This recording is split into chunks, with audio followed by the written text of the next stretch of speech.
السلام عليكم ورحمة الله وبركاته. خوتي خواتاتي، أول شي نصلي على الرسول عليه الصلاة والسلام. جبت لكم طريقة بزاف هايلة للسؤال.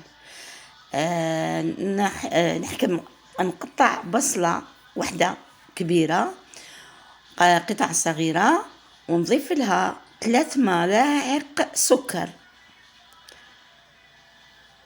ثم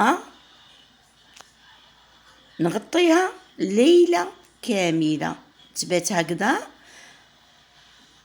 تغطية الإناء ليلة كاملة. نفتح نلقى البصلة خرجت الماء ديالها، وهذا هو الماء اللي يشرب. اللي عندكم عسل ضيفوا العسل كذلك فوقها واشربوا مع البصل، وراح ترتاحوا عليه كتير كتير كتير كتير. هذه وصفة نتاع زمان اللي كانوا يعملوها والدينا وجداتنا وجدودنا.